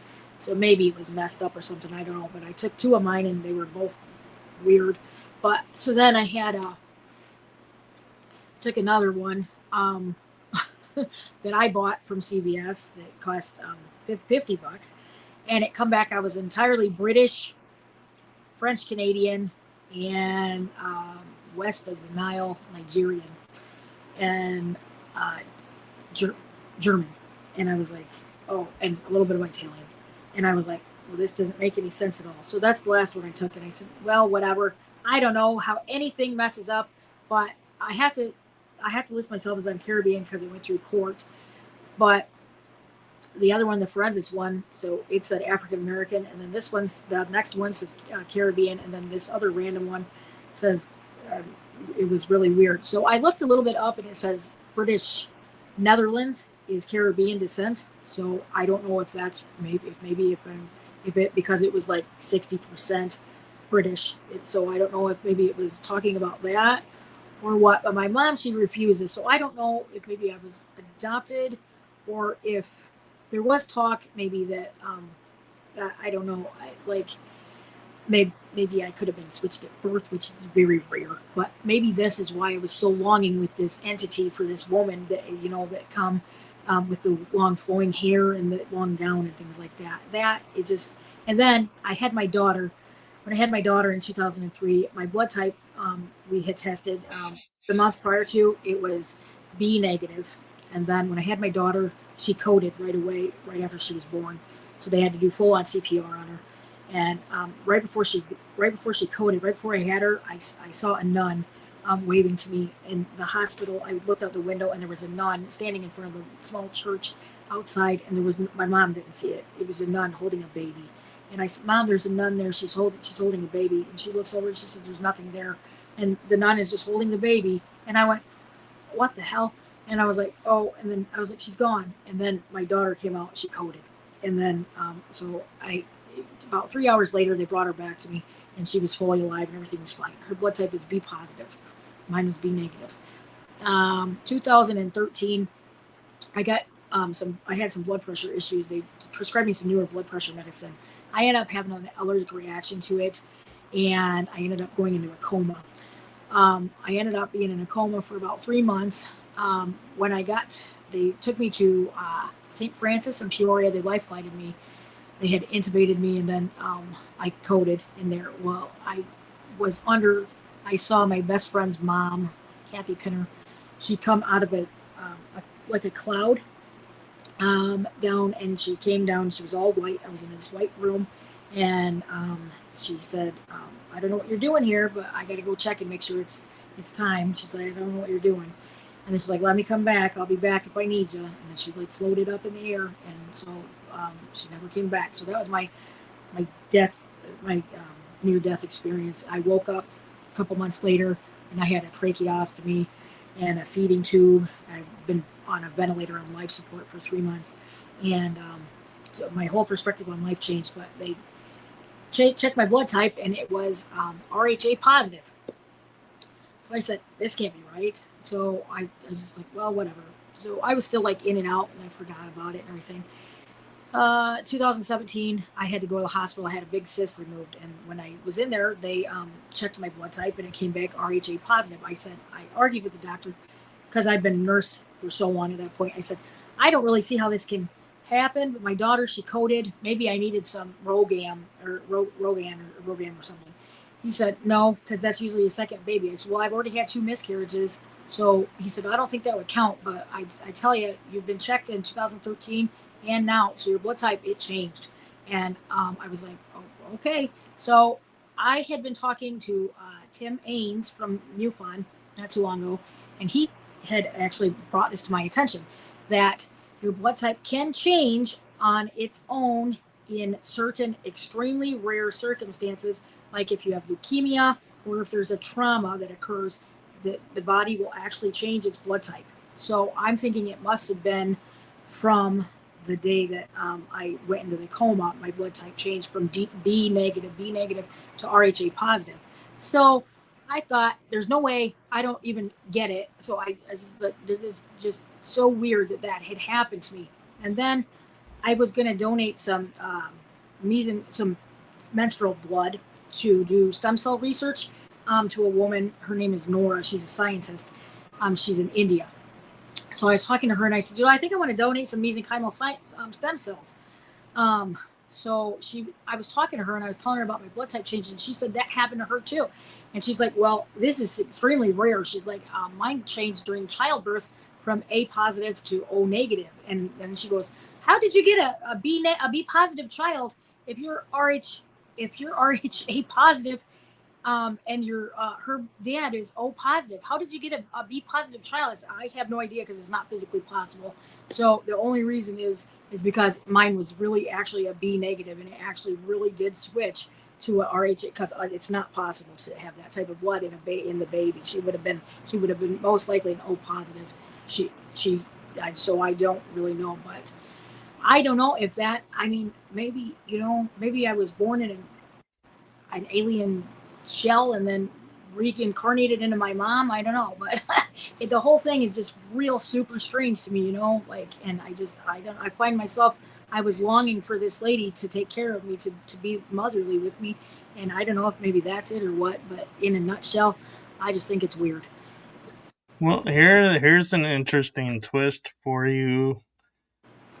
I have a friend that lives down a few cities down from me, same state though. Yeah. That she wrote a book called I think it's Stolen Seed, Stolen Baby, and it's about how aliens. She got pregnant, and the aliens would remove the child, and it would be to the degree of, at one point she said that when she would go and get her test, to see how the pregnancy is going, and then the next appointment they would be like, your body has no signs of being pregnant. Yeah, yeah, I know. and and so she talks about how the ETs were removing, and she did end up finally having kids of her own. And so I kind of, because they took your tooth, Yeah. I kind of, when you said you had the two Miss. miss, I was like, in my mind going, I wonder if they really were miss, or did they visit and she doesn't know and they have them up there? I don't know. I don't know. But it seems weird enough. It does. I know. Yeah. So, yeah. If you want to look it up, her name is Karen Wilkinson. I think. Okay. I think it's Wilkinson. I'll send you her Yeah. info. I have her book around here, Yeah. somewhere, but I'd like to do it. yeah, it's interesting how you're going through these experiences, and I'm like, I happen to know a person, Yeah. and I know a person about this, and Serious? maybe a person about that. Yeah. So hopefully, you'll get some answers through all of this and be able to, you know, help a lot of people with your gift and the fact that you don't give up. And that's admirable that you don't, because I don't know a lot of mediums or viewers who, if they don't get answers in 20 years, are like, hey, we're still going to keep, putting it out there. We're going to still keep pushing till we get the answer. A lot of them are like,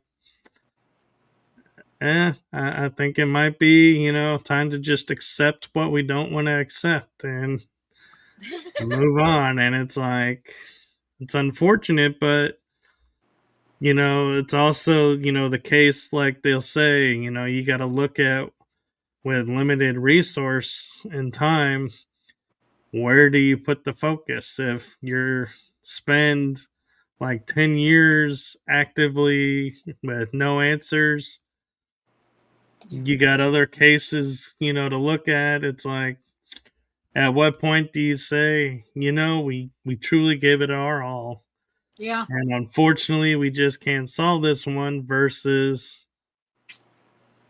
yeah, we're just going to stop because we need to put our resources here and maybe solve this one, and if we have time we'll come back to that one. Yeah. Yeah. Yeah. God, I hope it works out though, but I mean, I really do. I hope so, do. I hope so. Well, either way, I think with everything that you've done, I would say, it's if you look at it through the Edison scope, Mm-hmm. and what I mean by that is if you remember the National Treasure movie Oh yeah. where they said to Edison, how many times did why didn't you keep going with every failure of the light bulb? And he goes, hey, I only needed to find one way to make it work, but along the way I found 999 ways it didn't work. And so it's like it's a matter of how you look at it. Yeah. And Yeah. so doing your work with it, you found many places where she may have been or wasn't there, so you can cross them off the list Yeah. and move on, and keep the search field in a reasonable Location area. area versus, well, maybe now she's out this far, Yeah. or maybe now we need to go this far. It's like, you're systematically crossing off locations, and so you're doing good. Even if you don't get the answer, you're still doing good, and everything that's going on, every little piece helps. Yeah. Thank you very much. It's nice to hear some acknowledgement of doing good. Thank you. That's really what I work for at the end of the day is just to know that what somebody's gonna be found, and I just really, I honestly, I just want to help. I mean, I got my whole heart in it to be able to be right there. If somebody, I mean, I want to be able to fully develop all of my psychic abilities. To be able to just be a tool to be able to do that, and hopefully. I can get maybe I can get with these other resources that like people you were talking about. Maybe we can find something because this poor lady, we need some closure here. I mean, we live in a small place here, 10,000 people, but we would love to, just bring something here back so that we know for sure for closure. If even just for Todd, her brother. I mean, I just that guy was so good. I loved him so much. He was such a good person, and her friends, his friends, everybody. We just So that's what we're. But don't give up is my motto, and that's the firm way that I believe, and that's what I'll never do that. I'll never give up trying to help these poor people try to find her. I'll never give up trying to think about that Jean Benet and Adam Walsh, and them are the three ones, the three that are the most important to me. And I'll never give up trying to use myself as a tool to be able to find them. So thank you very very much. Yes, and another way to look at it is, everybody like the police, other agencies maybe had their eyes on this, are looking and seeing the dedication that you have and the perseverance that you have, and in the back of their mind are sitting there and saying, my God, are we glad to have her around here? Because if something was to happen to me, I know she would be on top of this just like she is now Yeah. with this case. And so, what an asset to have in the corner, so to speak. Yeah. Because, I mean, some law enforcement, they're like, hey, we did our due diligence, we tried, we can't win them all, we Yeah. gotta let it go. And they'll be like, not really supportive.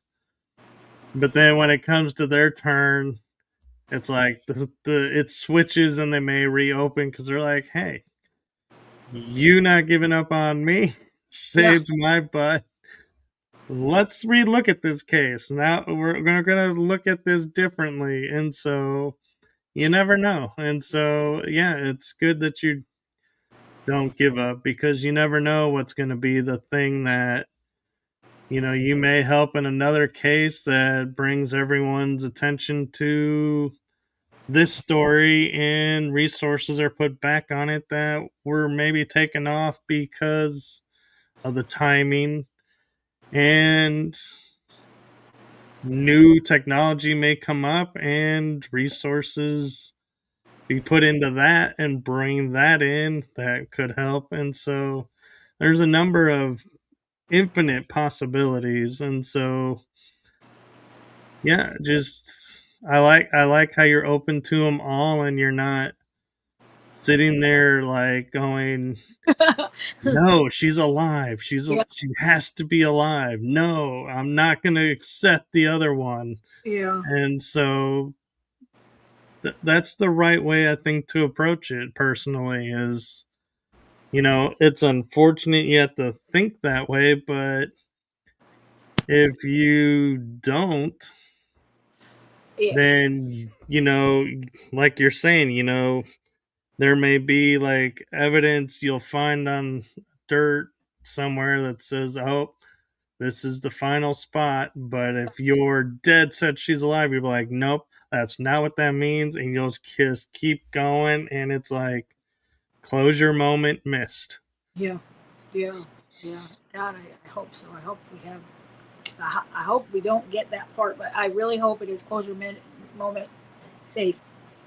I Yeah. hope. And I mean, and here's something too to, kind of watch out for is with everyone doing these DNA tests and everything, Yeah, if the child survived, they may put their DNA into the system. And I have watched some forensic shows where the authorities tapped the genetic company like Ancestry or yeah, 23andMe, and we're like, hey, we need to know, from this DNA sample who all is related.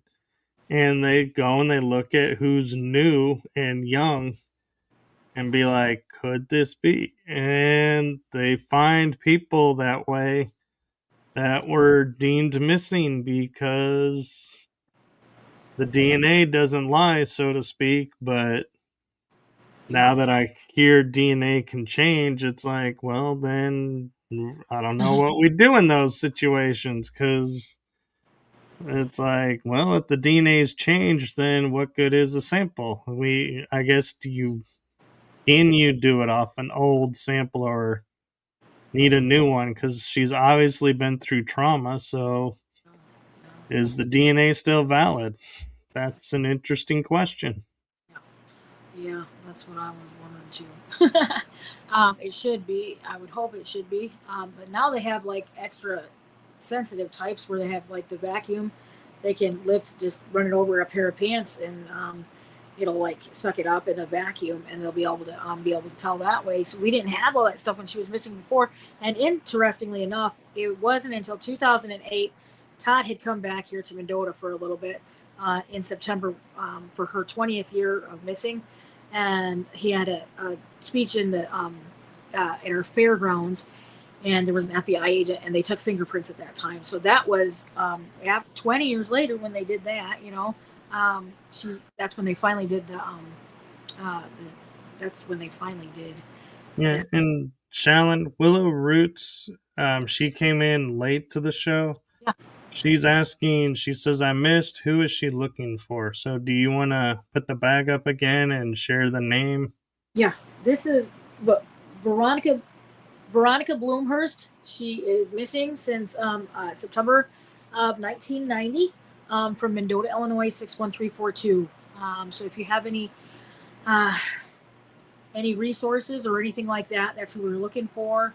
Any type of special ability like remote viewing or psychic ability, or any friends, anybody, that's we're looking for. That's the girl we're looking for here. So she's a good person, deserves to be given a little bit of attention. I agree. And so we're getting close to wrapping up time because we are actually at like almost an hour and 45 minutes. Okay. I didn't I didn't realize how much time had gone by. I hadn't Got either. caught up in the case and it was like feeling my detective side coming out and being like, wait a minute. Yeah. So much fun doing that stuff too. Willow says, I have some abilities. I will do some work and see if I get anything. Thank Thank you. Thank you. Bless your heart, man. That just kind of made my night because I always hope that my shows, people find each other, get connected, help each other, and I never know. And so that's really cool to actually hear and witness. And I'm going to put that back up for a second because it glitched. But yeah, that is so awesome that you're willing to do that, Willow. Thank you so much. Thank you very, very much. That just kind of made my show night. Mine I too. was like, it's like a highlight now. I'm like, this is becoming one of my favorite episodes just because of that moment. Because, I mean, in all honesty, it's like when we're on these shows and we're sharing our experiences and sharing our stories, and we don't know how it's hitting the audience and if people are. And so to witness, it unfold like this, that's what's so cool. It's like, wow. I know. That's what I was. And Willow is commenting, I felt drawn to her because of the year 1986. Something told me to watch. Well, hello. Thank you, man. Well, was she born in 1986, or was that a specific number, or? I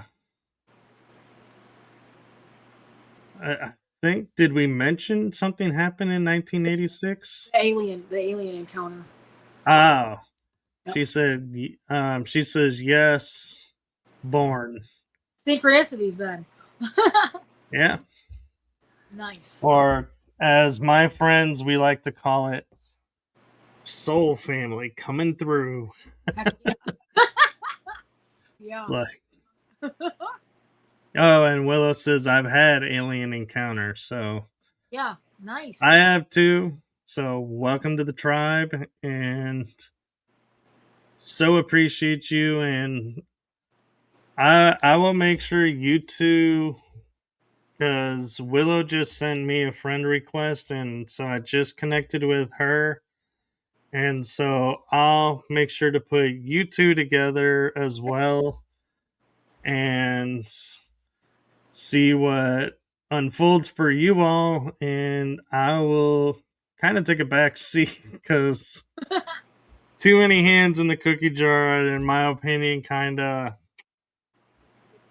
throw things off. And so she says, yes, please, thank you. So yeah, I will definitely, let me write this down. I got a list now. Homework assignment is Tony. Oh my gosh, my name just went blank. I love when this happens because she's such a dear friend and she's helped me on things. And Catherine, that's it. Yeah. It's like my mind was just like, who were you talking about? I'm like, I don't know. I talk about a lot of people.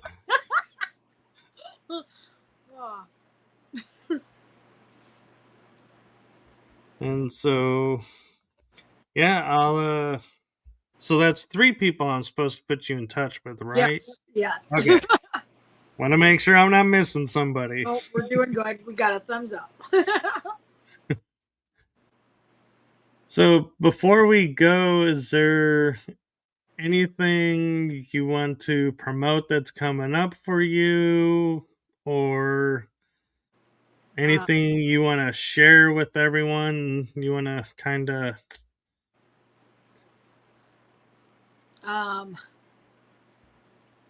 one little thing, cancer awareness. Be sure to be clean with your food. Watch a lot of times. Maybe you don't know, but promote diet and exercise. Your medications are very good for you. When you're taking medications, you have an ailment or something like that, you go to the doctor, you go over the counter, you do that. But always take a step back to look really close and read the labels of your food. Take some good vitamins. I follow a vegan diet, but I like to do exercise. I'm always out there walking around and doing stuff. I like to Drink water, stay hydrated, but make sure also that a lot of times you can get rid of those cancer cells and things like that are starting by promoting a different type of diet by eating healthier and maintaining some exercise and things like that. I know that I've had some friends that have actually been diagnosed with stage 4 colon cancer and actually went vegetarian, and it completely cured within 30 days. It was a complete turnaround. He was cancer free for the rest of his life. And I know, being a nurse, I've seen that several times. Like working with Gaia, we promote health foods, yoga, Pilates, things like that, exercise. So that's another thing, a big thing. Vitamins, good vitamins, like the Global Health Healing Center. That group really, really, really big thumbs up. Good vitamins, just you make sure that you're taking care of yourself, watch what goes in your body, and then you just you love yourself. And I can't get over that. Just you don't always have to take a pill, a medicine every time you have something wrong. Sometimes you can take a vitamin. If you have depression, sometimes you can take B6, and sometimes it'll stave that off. Niacin. Sometimes you can go for a walk for 20 minutes. Sometimes you can meditate, and cleanse the toxins out of your body, get rid of the toxins, and purify your life, and your situation will get better always, every time. So that's another thing you got to look forward to, is being happy and healthy and promote the positivity in the world. All over the earth, you smile at the world, and the world's going to smile back at you, because it's kind of hard to sit and listen to somebody laugh and giggle and not join in with them. You don't want to go like that right away. So Yeah. yeah. No, you're right. And Willow commented as you were sharing that. She says another synchronicity is she's a cancer survivor. Good for her. Good for her. Yeah, that is me too. Actually, I had cervical cancer. I stage 3, and I did, but I am been free and clear for since 2016. So yeah, I am, and I've been a vegan since 2019. Man, I actually had three. I had 3 pages of medicines, pharmaceutical medicines, that I had to take at one time. At by age 39, I was fat, sick, and nearly dead, quite literally. And I smoked cigarettes. I smoked about 3 packs of cigarettes a day. I drank about a case of soda, about a case of Pepsi a day. I did. I mean, I was on a CPAP with 2 liters of oxygen attached to it. I quit smoking. I stopped drinking soda pop. If I drink soda pop now, it's the Olipop kind, which is vegan, and it's got pre and probiotics in it. I I ended up doing all kinds. I love to do yoga. I love to do Pilates. I love to walk. I love to exercise. I love to walk my dogs. Everything. And you know what? I do a lot of meditation. I don't have to take any medicines anymore. I have been clean ever since 2019. So I just stopped one day, stopped right out of the blue, and I said, I don't want this life anymore at all. I'm not going to live. My daughter, she's only 14. She's only 14 years old. She was getting ready to turn 15. I said, I don't want this life anymore. I am not going to do it. I won't. So I got to push through something. I got to find something to change my life. And that's what hit me with working with Gaia at that point right there. I was like, I'm changing everything. And I did. And I'm so glad I did that, because I don't have any of those. I had asthma because of that. I had been in a coma. I had been on, I had a IgE related asthma. I don't need any inhalers. I don't need any more singular. I don't need anything for that. I don't need anything at all. They discontinued all my medicines, and I just take vitamins. Yeah, and everyone remembers she's a nurse. Yeah. I'm not, so I'm not going to comment Yeah. about medicine. So, YouTube, Facebook, if you're listening to this, she's medical. Yeah. I'm not, so don't hit me for any of this medical talk. Yeah. And, oh, Willow says, shit, just saw he drove a Corsica, Veronica. That was my first car. Yeah. Yeah. That's true. It was a blue Corsica. Yeah. See, so I'm synchronicities again for real. Yeah. Yeah. It'd be even more wild and crazy if it's the same car. That would be, wouldn't it? Wouldn't that be? That would be downright creepy. Wouldn't that be really something? Oh my gosh. Man. Wow, that'd be weird. Yeah. Yeah, that would be like, what are the odds of that? Yeah, right? Oh my gosh. Willow says, holy hell. For real. Oh my gosh. What color was her car? What color is her car? What color was her first car? She says, well, I lived in Missouri. Hey, cars travel. And cars get painted. That's how they get stolen. And they change the color. And so police will say, oh, I'm looking for a black Mercedes. This is a blue Mercedes. So, guess it's the wrong car when it probably is the right car. Who knows, right? That's crazy, isn't it? She says it was gray, but had been painted. See? Oh, see? Hers was blue. So, yeah, it'd be interesting to, like, I know they can remove paint from the cars to see the original colors, but yeah, without knowing if hers was the original color, you may remove it and go past it. And so, yeah, this is starting to get spooky. Right. She goes, we got it in 1992 to 93. Oh no, it wouldn't be hers because the family still had it. I think they actually still have it, but it would be cool if it was the same kind of car, the same exact, like, because it's the Corsica. If it was the same, like the same like the sister car. Yeah, it. Like yeah, right. That would be so cool. That would be creepy as heck, but really neat.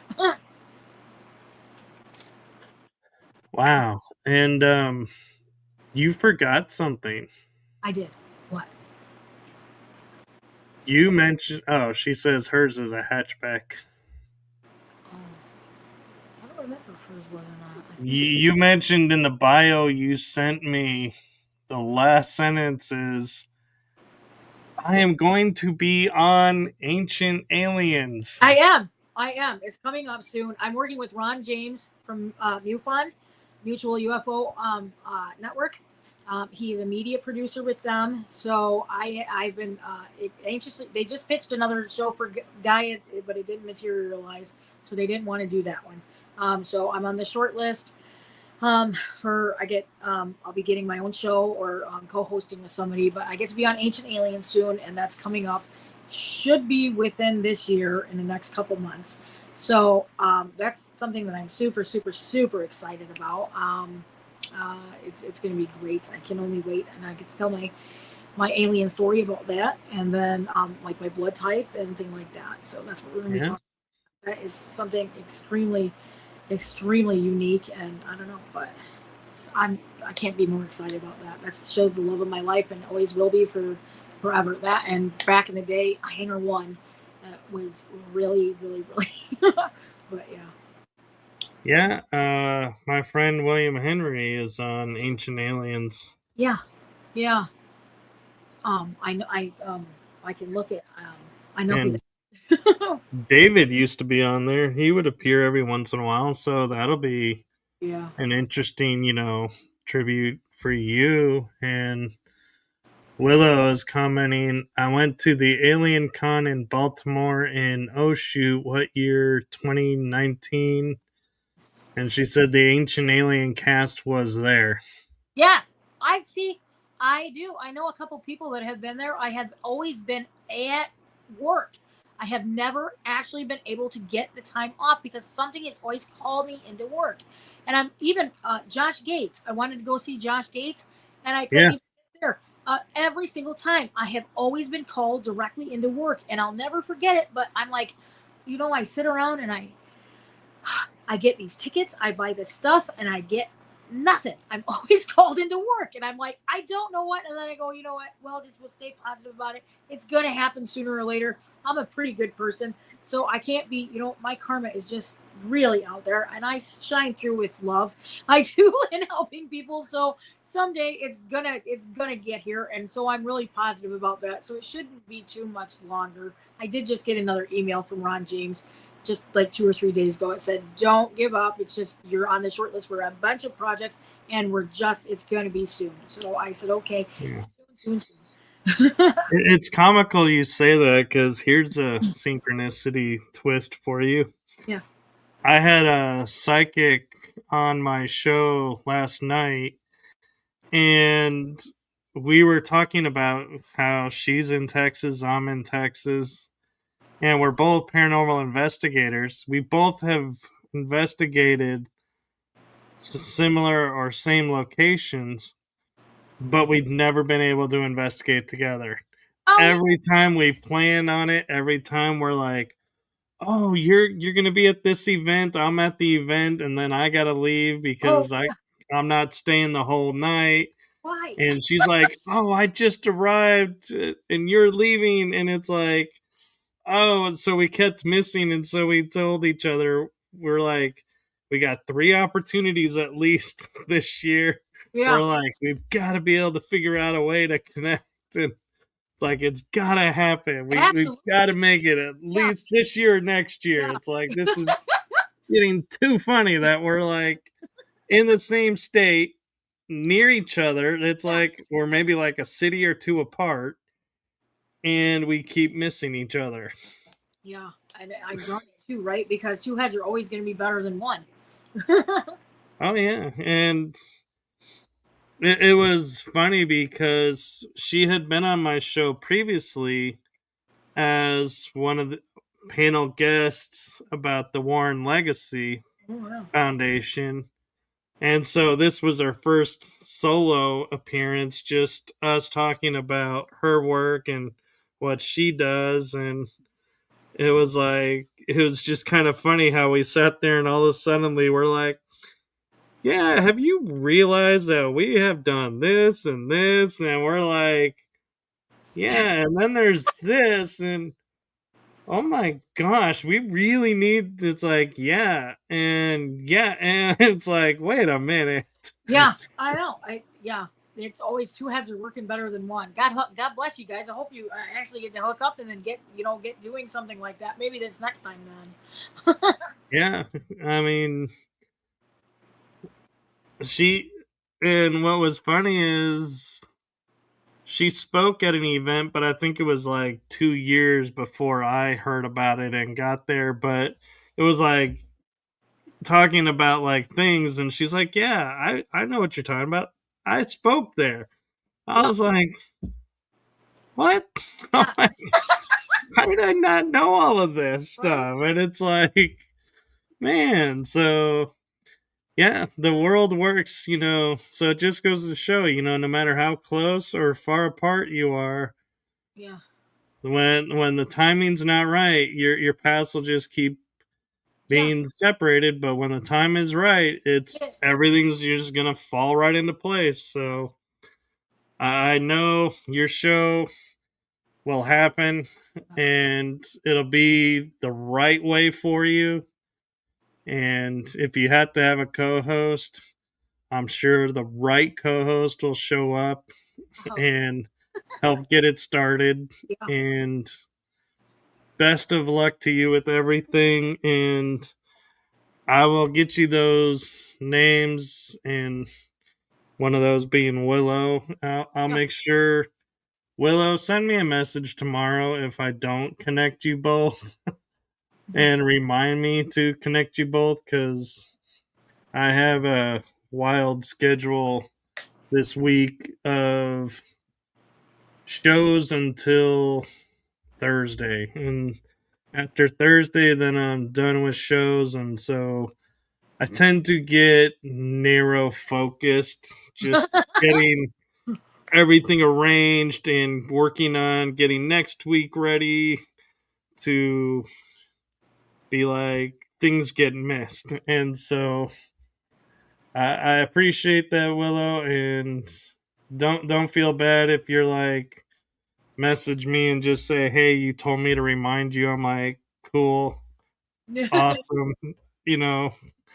But yeah, you can message me anytime and remind me because I got 2 shows tomorrow, and then I got a doctor's appointment tomorrow. That's how fun my schedule is tomorrow. Yeah. For my last day of shows this week, and then next week I have 4 days in a row of shows again. I think I'm like, yeah, yep, 4 days in a row of shows, and then I get a day off, and then I go on an investigation, Ooh, nice. and then I have a party to go to. Hell yeah. Yeah. Keep up the good work.